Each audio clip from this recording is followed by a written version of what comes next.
The association is back. Happy NBA opening day. It all tips off at 8 Eastern. Two of the last three MVPs in action, both LeBron and Steph Curry. Here is your evening slate. Cavs, Bulls, Pelicans, Warriors, and Pistons, Hawks. It's the beginning of the season, but it's never too early to discuss how it will end.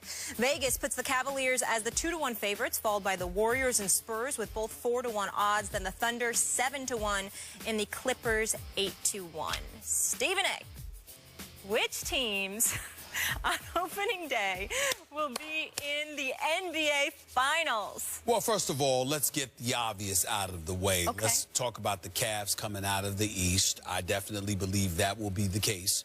I just believe that if Kyrie Irving is healthy, even if Kevin Love is not, or if Kevin Love is healthy, even if Kyrie is not, I think that this goes in a forward direction. I'm just of the mindset that the Cleveland Cavaliers are absolutely loaded. Contrary to popular belief, I believe that the Miami Heat will meet the Cleveland Cavaliers in the conference finals. I believe that D-Wade and Chris Bosh and the crew, Pat Riley, is on a collision course with Cleveland to meet in the conference finals. I know a lot of people out there like the Washington Wizards. I love me some John Wall and Bradley Beal. I think they're special, but I'm not sold on Nene. Gortat I like a lot, but I'm hearing Jared Dudley or Chris Humphries is going to be your 4, and you're going to be jacking up more threes, and that's your recipe to success. I don't see it. Keep your eyes on Milwaukee. Jason Kidd has proven to be an exceptional coach. They got Greg Monroe added to the squad. Jabari Parker's coming back. You got Michael Carter-Williams and the crew. Milwaukee will be in the Final Four of the Eastern Conference, but I think Miami or Cleveland knocks them off. I think Cleveland knocks everybody off in the East. They go to the finals. Okay. Out West. Here we go. Out West. Wild, Wild West. Let me throw this out there. Here are the teams. San Antonio, OKC, Clippers, Houston, Golden State. Those are the 5 that I'm really looking at. Memphis on the outside of the 5 looking in. They'll win their 45-plus games, whatever, but they ain't win no damn championship. And I like Memphis, but they ain't win no damn championship. Here's the deal. I thought about this long and hard, Skip Bayless. I'm sure you did. I've thought about... Like maybe in the last minute. I've thought about... Stop it. Don't insult me. Don't disrespect me. You know I live and eat NBA. Here's the deal. I've thought about LaMarcus Aldridge. I've thought about him being added to Tim Duncan. Skip Bayless. This is a big no. There's Skip a big Bayless coming. Yep. I still can't go with him. I knew it. I got to go with Kevin Durant, Russell Westbrook, and the Oklahoma City Thunder meeting LeBron and the crew in the finals. Okay. I just think that the return of Durant, I think he's good for 25 a game. I think Russell Westbrook is going to explode. Enes Kanter can't guard me, but he is good for 20, for 18 and 10 a night. Yep. Serge Ibaka is there. Dion Waiters is looking to make a name for himself. Anthony Morrow and those boys can do some things. I just think that from a matchup perspective, they're a nightmare. I think Golden State, they're not fraudulent. They're the champions. They deserve respect. They got the best shooting backcourt in the NBA. Yep. I get that, but a lot of injuries took place that led the way to their championship last year. I don't think that's going to happen this year. The Clippers are a team that wouldn't surprise me if they got to the finals, but damn it, I'm sick and tired of picking them and then watching DeAndre Jordan shoot 39% for the free throw line. I can't take it. I just can't take it anymore. I just can't take it. Okay? You got to be able to make free throws, all right? Yep. When he proves to me he can make free throws, I'll change. But until then, I can't go with that. I'm just trying to figure out if Kevin Durant is healthy. Now that Russell Westbrook had to step in for the 55 games that Kevin Durant was out and handled his business by himself, won the scoring title, averaged 28 a game, I'm trying to figure out, let me see, who the hell gonna stop Russell Westbrook? Steph Curry? I ain't got nothing but love for you, bro. Nobody can stop you, but you can't stop Steph Curry. Chris Paul, the quintessential point guard, a superstar. You can't stop Russell Westbrook. Tony Parker, oh, no. I mean, you have no answer for this man. So the way I look at it, this is basketball, baby. I understand the other components and how important they are, but you give me 2 stars that can put the ball in the hole at will, I'm rolling with them. Right now, my pick is Oklahoma City to meet Cleveland in the NBA Finals. And we need a bottom line. Never Never too early. Oh. I'm going to have to go with LeBron in Cleveland. Ooh-wee. I'm going to have to go. Now, that would be a story. I'm going to have to do that because I think that Kevin Durant's kryptonite is LeBron. I agree with that. I think his kryptonite is LeBron in the sense that whatever he does, it doesn't seem to be as profound against LeBron as it is against everybody else. And I think that there are components defensively that Cleveland has in place that Oklahoma City may not. So, again, I think San Antonio will beat Cleveland. I think the Clippers would beat Cleveland. But I think Oklahoma City could beat both of those teams out west and lose to LeBron because Durant isn't the Durant that we know when it comes to him going up against LeBron. But I got Cleveland and OKC in the NBA Finals. And it's not like OKC can't beat him. I mean, Durant in his sleep can average 30.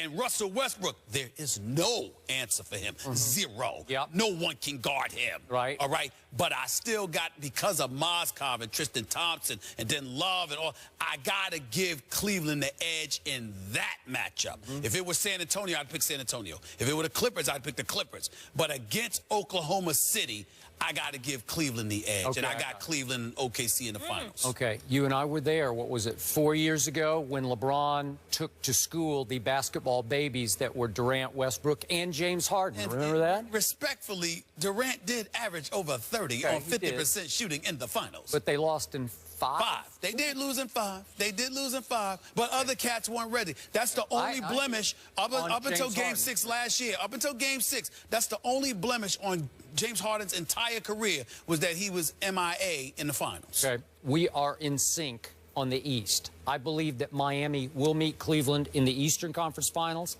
and that if the Cavs get healthy, and that includes the man you just spoke of, LeBron James, he's got a back issue. I'm not concerned. Okay, well, I'm not at this moment either, but I'm a little concerned about Shumpert, and I'm very concerned about Kyrie's knee because it ain't right yet, and it was a horrific injury that he suffered.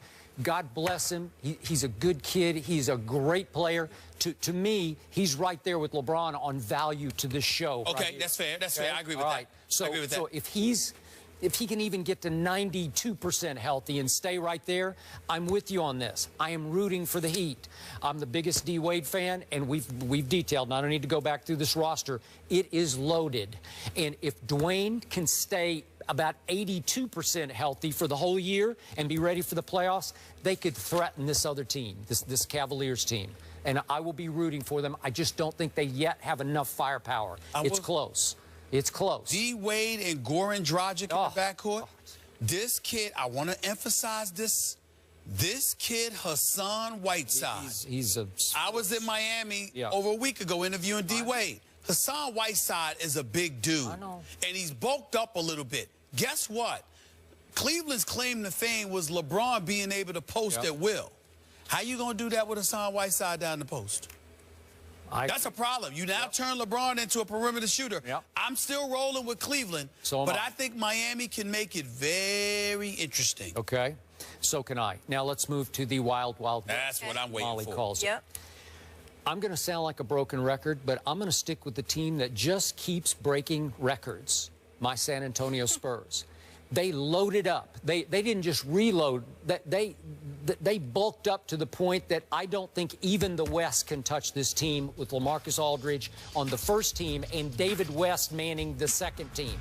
And right now, I believe that my second 5 is at least as dangerous to play against as my first 5. And just to reflect to remind people, it's Duncan, Parker, Kawhi, Danny Green, LaMarcus Aldridge starting.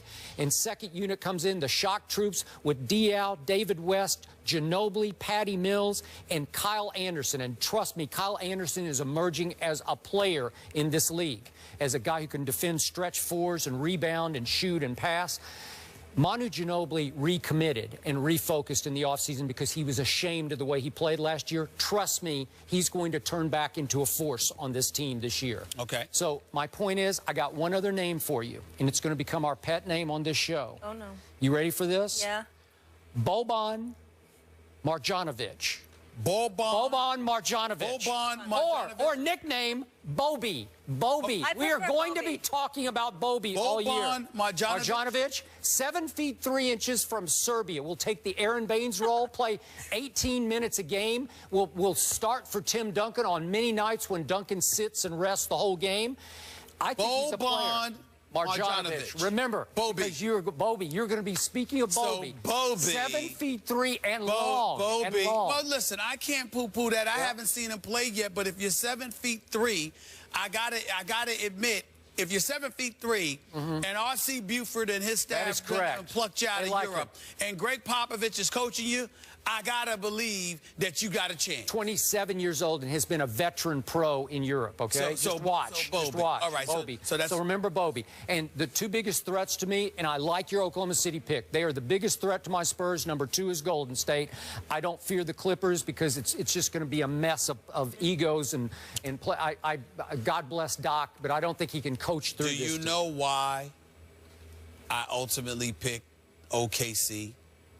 Because OKC don't have to deal with any of those boys outside of Kawhi Leonard. I'm with you. That you pointed out. I got you. Kevin Durant and Westbrook can beat you from 17 feet and beyond all night long. Okay, but I will ask you, what happened in Game 6, Western Conference Finals at Oklahoma City 2 years ago? What happened? That's true. Spurs won in overtime and finished them off. There is a troubled dynamic that will still operate between Durant and Westbrook. In and of themselves, they're sensational talents. Put them back together, it's like I got to have faith. Listen, there were other coaches that I thought deserved an opportunity as well, but there is no denying that Billy Donovan is an exceptional basketball coach at the collegiate level. I respect Now the he's going to the head coaching position. I think that those concerns will be addressed, and I think they'll be fine. Okay, because Russell Westbrook is a terror to coach as well as to guard. So on opening day... I'd take Russell Westbrook. I'd start a franchise with Russell Westbrook. Not talk to the media, but I've started to play.